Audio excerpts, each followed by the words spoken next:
obliged to rest herself again, when, exactly opposite to her, a large raven came hopping over the white snow. He had long been looking at Gerda and shaking his head, and now he said, "Caw. Caw. Good day. Good day." He could not say it better, but he felt a sympathy for the little girl, and asked her where she was going all alone. The word alone, Gerda understood quite well, and felt how much was expressed by it. So she told the raven her whole history, and asked if he had not seen Kay. The raven nodded very gravely, and said, "It may be, it may be." "What, do you really think so?" cried the little girl. And she nearly squeezed the raven to death, so much did she kiss him. "Gently, gently," said the raven. "I think I know. I think that it may be little Kay. But now he has forgotten you for the princess." "Does he live with a princess?" asked Gerda. "Yes, listen," said the raven, "but it will be difficult for me to speak your language. If you understand the raven language, I can tell you better." "No, I have not learned it," said Gerda, "but my grandmother understands it, and she can speak gibberish too." "I wish I had learned it." "No matter," said the raven, "I will tell you as well as I can. However, it will be bad enough." And then he told all he knew. "In the kingdom where we now are there lives a princess, who is extraordinarily clever. For she has read all the newspapers in the whole world, and has forgotten them again, so clever is she. She was lately, it is said, sitting on her throne, which is not very amusing after all, when she began humming an old tune, and it was just, 'Oh, why should I not be married?' That song is not without its meaning," said she, and so then she was determined to marry. But she would have a husband who knew how to give an answer when he was spoken to, not one who looked only as if he were a great personage, for that is so tiresome. She then had all the ladies of the court drummed together, and when they heard her intention, all were very pleased, and said, "We are very glad to hear it. It is the very thing we were thinking of." "You may believe every word I say," said the raven. "For I have a tame sweetheart that hops about in the palace quite free, and it was she who told me all this." The newspapers appeared forthwith, with a border of hearts and the initials of the princess. And therein you might read that every good-looking young man was at liberty to come to the palace and speak to the princess. Said the raven, "You may believe it, and he who spoke in such wise as showed he felt himself at home there. People came in crowds, the princess would choose for her husband in a hurry, but no one was successful either on the first or second day.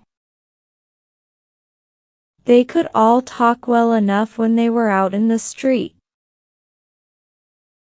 But as soon as they came inside the palace gates, and saw the guard richly dressed in silver, and the lackeys in gold on the staircase, and the large illuminated saloons, then they were abashed.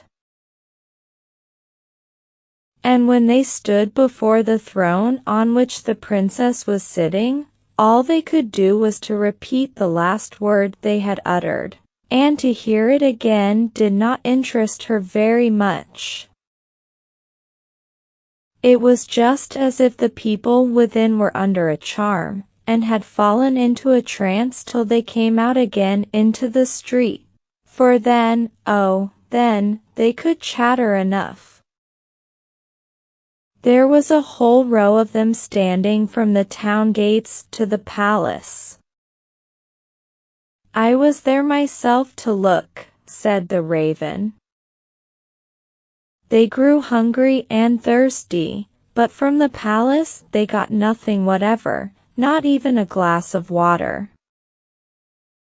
Some of the cleverest, it is true, had taken bread and butter with them, but none shared it with his neighbor, for each thought, let him look hungry, and then the princess won't have him. But Kay, little Kay, said Gerda, when did he come? Was he among the number? Patience, patience, we are just come to him. It was on the third day when a little personage without horse or equipage came marching right boldly up to the palace. His eyes shone like yours, he had beautiful long hair, but his clothes were very shabby. That was Kay, cried Gerda, with a voice of delight. Oh, now I've found him, and she clapped her hands for joy. He had a little knapsack at his back, said the raven. No, that was certainly his sledge, said Gerda, for when he went away he took his sledge with him. That may be, said the raven, I did not examine him so minutely. But I know from my tame sweetheart, that when he came into the courtyard of the palace, and saw the bodyguard in silver, the lackeys on the staircase, he was not the least abashed. He nodded, and said to them, it must be very tiresome to stand on the stairs. For my part, I shall go in. The saloons were gleaming with lustres, privy councillors and excellencies were walking about barefooted, and wore gold keys. It was enough to make anyone feel uncomfortable. His boots creaked, too, so loudly, but still he was not at all afraid. That's Kay for certain, said Gerda. I know he had on new boots, I have heard them creaking in Grandmamma's room. Yes, they creaked, said the raven. And on he went boldly up to the princess, who was sitting on a pearl as large as a spinning wheel. All the ladies of the court, with their attendants and attendants, and all the cavaliers, with their gentlemen and gentlemen's gentlemen, stood round.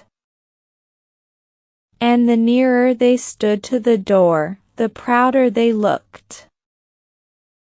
It was hardly possible to look at the gentleman's gentleman, so very haughtily did he stand in the doorway.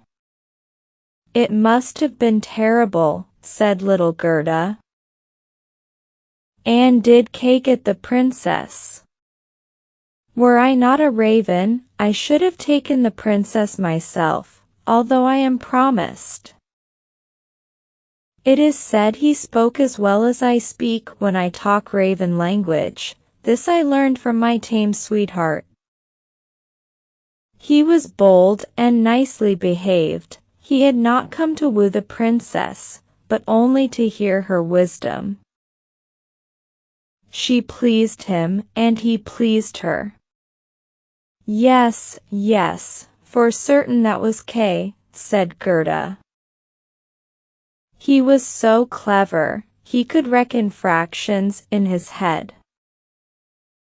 Oh, won't you take me to the palace? That is very easily said, answered the raven. But how are we to manage it?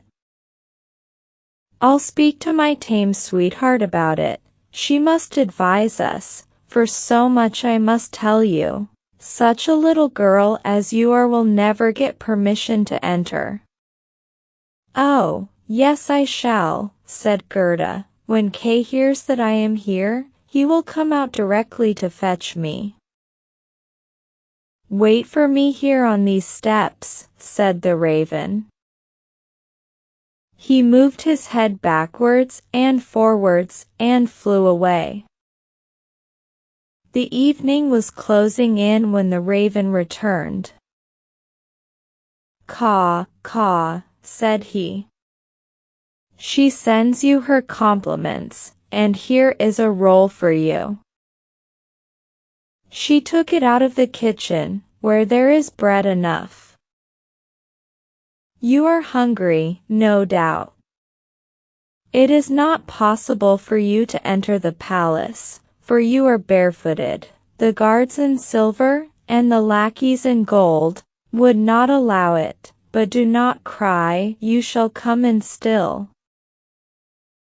My sweetheart knows a little back stair that leads to the bedchamber, and she knows where she can get the key of it."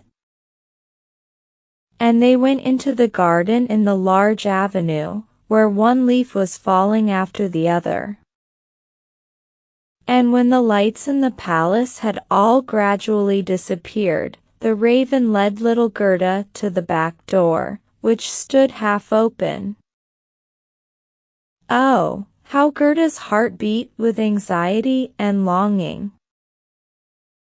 It was just as if she had been about to do something wrong, and yet she only wanted to know if little Kay was there. Yes, he must be there. She called to mind his intelligent eyes, and his long hair, so vividly. She could quite see him as he used to laugh when they were sitting under the roses at home. He will, no doubt, be glad to see you, to hear what a long way you have come for his sake, to know how unhappy all at home were when he did not come back. Oh, what a fright and a joy it was! They were now on the stairs. A single lamp was burning there, and on the floor stood the tame raven, turning her head on every side and looking at Gerda, who bowed as her grandmother had taught her to do. "My intended has told me so much good of you, my dear young lady," said the tame raven. "Your tale is very affecting. If you will take the lamp, I will go before. We will go straight on, for we shall meet no one. I think there is somebody just behind us," said Gerda, and something rushed past. It was like shadowy figures on the wall. Horses with flowing manes and thin legs, huntsmen, ladies and gentlemen on horseback. "They are only dreams," said the raven. "They come to fetch the thoughts of the high personages to the chase. 'Tis well, for now you can observe them in bed all the better. But let me find, when you enjoy honor and distinction, that you possess a grateful heart." "That's not worth talking about," said the raven of the woods. They now entered the first saloon, which was of rose-colored satin, with artificial flowers on the wall. Here the dreams were rushing past, but they hastened by so quickly that Gerda could not see the high personages. One hall was more magnificent than the other, one might indeed well be abashed, and at last they came into the bedchamber. The ceiling of the room resembled a large palm tree with leaves of glass, of costly glass, and in the middle, from a thick golden stem, hung two beds, each of which resembled a lily. One was white, and in this lay the princess, the other was red, and it was here that Gerda was to look for little Kay. She bent back one of the red leaves, and saw a brown neck. Oh! That was Kay. She called him quite loud by name, held the lamp towards him, the dreams rushed back again into the chamber, he awoke, turned his head, and it was not little Kay. The prince was only like him about the neck, but he was young and handsome. And out of the white lily leaves the princess peeped, too, and asked what was the matter. Then little Gerda cried, and told her her whole history, and all that the ravens had done for her. "Poor little thing," said the prince and the princess. They praised the ravens very much, and told them they were not at all angry with them, but they were not to do so again. However, they should have a reward. "Will you fly about here at liberty?" asked the princess, "or would you like to have a fixed appointment as court ravens, with all the broken bits from the kitchen?" And both the ravens nodded, and begged for a fixed appointment, for they thought of their old age, and said, "It is a good thing to have a provision for our old days." And the prince got up and let Gerda sleep in his bed, and more than this he could not do. She folded her little hands and thought, how good men and animals are, and she then fell asleep and slept soundly. All the dreams flew in again, and they now looked like the angels. They drew a little sledge, in which little Kay sat and nodded his head. But the whole was only a dream, and therefore it all vanished as soon as she awoke. The next day she was dressed from head to foot in silk and velvet. They offered to let her stay at the palace, and lead a happy life, but she begged to have a little carriage with a horse in front, and for a small pair of shoes. Then, she said, she would again go forth in the wide world and look for Kay. Shoes and a muff were given her. She was, too, dressed very nicely, and when she was about to set off, a new carriage stopped before the door.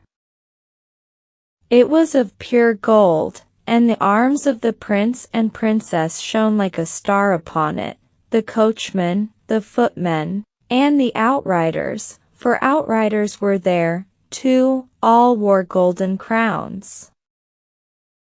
The prince and the princess assisted her into the carriage themselves, and wished her all success. The raven of the woods, who was now married, accompanied her for the first 3 miles. He sat beside Gerda, for he could not bear riding backwards. The other raven stood in the doorway, and flapped her wings. She could not accompany Gerda, because she suffered from headache since she had had a fixed appointment and ate so much. The carriage was lined inside with sugar plums, and in the seats were fruits and gingerbread. "Farewell! Farewell!" cried prince and princess, and Gerda wept, and the raven wept. Thus passed the first miles, and then the raven bade her farewell, and this was the most painful separation of all. He flew into a tree, and beat his black wings as long as he could see the carriage, that shone from afar like a sunbeam.